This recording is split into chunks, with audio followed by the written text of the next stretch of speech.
I've said it a million times before, and I will say it a million times more. My favorite part of diving through a developer's entire catalog is seeing the progression. New concepts, new stories, they're always interesting, always fun, but seeing someone really hone in on an art style, a particular game mechanic, or even just their sense of humor hits a really special place in my liver. Sokpop is back on the menu for today with 8 more games, somehow all completely new and unique from the last batch, and I am absolutely stoked to walk through them with you. Okay, unfortunately 2 out of the 8 games relied on a currently broken internet connectivity, so I was unable to play Tomscape or Zoopax. Perhaps a fix will appear someday and I'll be able to return to these 2 in the future. But for now, let's talk about the rest of Season 2, shall we? Do you remember the rage of playing those Mario Party minigames that are all about knocking the other players off a stage? Bumper balls, snowball summit, fucking bounce and trounce. Well, wouldn't it be so much more fun if you also had to juggle casting spells by manually drawing the correct rune with your mouse or joystick? What about procedurally generated levels that end up just being complete and utter fucking nonsense? What about bots that either run around mindlessly or absolutely dunk on you? The art is that charming, simplistic Sokpop style we've seen in a lot of their games so far, utilizing that slick but silly 2D meets 3D style of theirs to create adorable visuals. Little wizards absolutely blasting each other with explosions, geomancy, and a good old tornado. Particles flying about alongside strange little bodies. It's really fun to see everything blast apart in response to your spells, especially when you've got a full set of 4 wizards on your screen. Yes, there will always be something magical about the chaos that only a local multiplayer game can create, and I knew that I couldn't just let this one fly by. So, I kidnapped my brother and forced him to play with me. Let's just say, the local multiplayer rage still burns bright, my friends. Wow! No spell! Listen, I don't even know Your magic son, no. I don't even know the controls! Prepare for me, fool! I am the master wizard! I don't even have... Ah! You just Okay, you were losing, so you decided to restart the game. Oh, look at this island. What are even the fucking buttons, dude?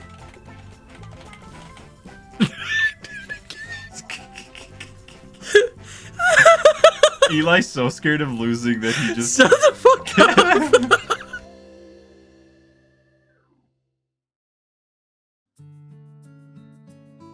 Coming home from a hard day's work, one often feels like they're going to waste away in their room with nothing to do.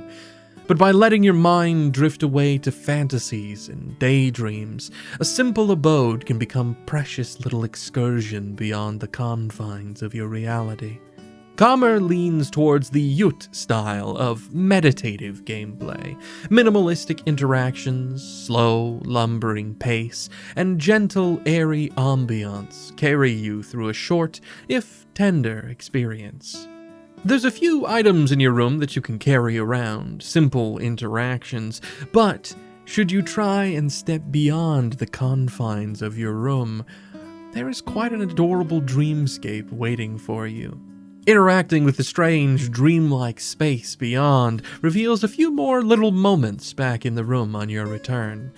It's not much, and you'll find everything within a few minutes, but Kamer does have a light, summery charm that makes it feel like more than just an empty room.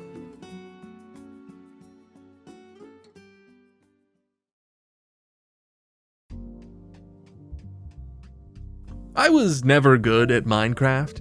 I always liked playing it, especially on survival mode, because it felt like there was so much more going on, and you could do all kinds of wild stuff.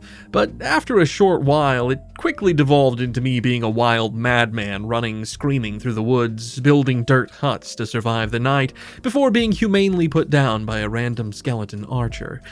Creative was never my mode, in any game that allowed it, actually. I guess what I'm trying to say is you probably didn't need a very big hint to realize I did not in fact build any huts in this game about building huts, but did use the broken physics to build a floating Tower of Babel, unsuccessfully fall to my death, tear apart the huts that developers left behind as inspiration or solace, and then run around snapping imaginary photographs of nature.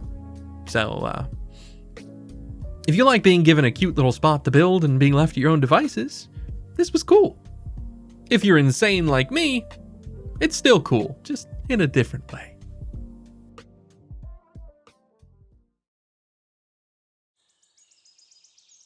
Tamagotchi with plants.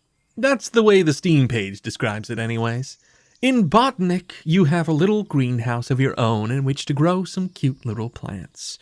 I have to say, not a big fan of the seeds having legs and arms before you stuff them into the ground, but beyond that, the aesthetics are all soft and wiggly and adorable.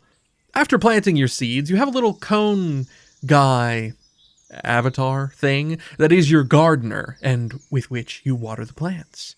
And then you wait, and wait, and wait. And to help you wait, you can go explore the gardens of other players. Though, given this game's age and the lack of any deeper mechanics, the world you venture into is more a necropolis than a thriving city. Greenhouse after greenhouse stuffed to the brim with the rotting remains of once lovely plant life. It's a cute idea, and the fact that you can leave the game and come back at another time to keep an eye on the plants is definitely leaning into that Tamagotchi style of gameplay, but the lack of deeper mechanics keeps this from being much more than a short way to burn some time. As always with Sokpop games, the start of something cool that maybe just needed a little more time to build into something truly awesome. God, I am so glad this fucking guy is dead. Oh, hey there. Sorry, I was just celebrating over the war I waged against the biggest bastard this side of the pond. Okay, I'll tell you my story. You see, I'm just a little arachnid minding my own business, and out of nowhere, this freak pops up and starts taunting me to follow him. I figure, hey, what the hell? I got nothing much else going on beyond getting swole, building some webs, bullying the local spiders and frogs, and scarfing down my daily regimen of flies. Little do I know, this asshole is going to take me on a garbage odyssey across the great expanse of not one, not two, but 3 fucking ponds.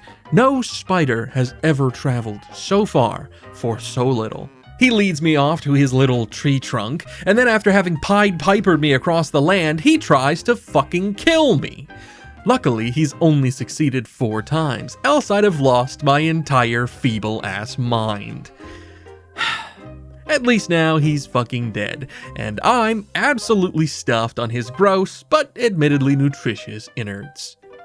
Prick.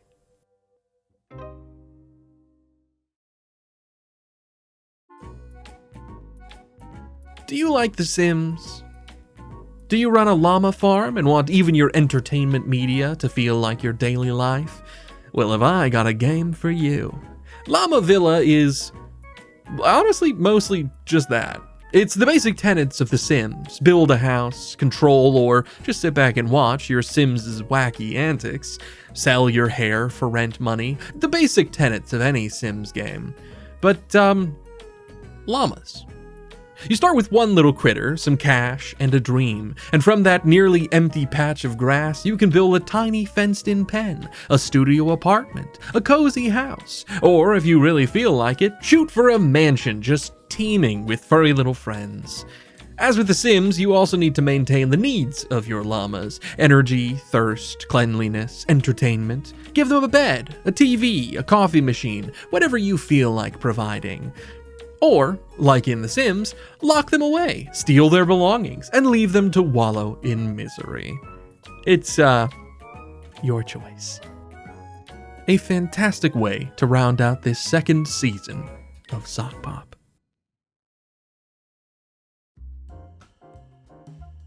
And there we have it. Season 2. There were some really cool ideas in this one, as well as an interesting lean towards emulation of other styles in their trademarked way. Tomscape was supposed to be an homage to RuneScape, Zoopax trying to be a turn-based war game as Fire Emblem or Advance Wars, Llama Villa, an adorable stepchild of The Sims. It's clear that Sokpop loved to take a simple setup derived from a variety of great aesthetics and game design that has worked well in other settings and smush all of that together to create a compact and delightful experience. Another fun outing, and I am itching to get to Season 3.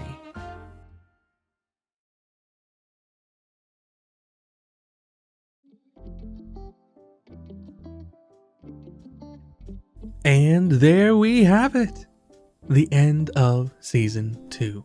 Thank you so much for sticking through and watching the entirety of this video. Thank you also for your patience. I know it's been a while since I posted my last video.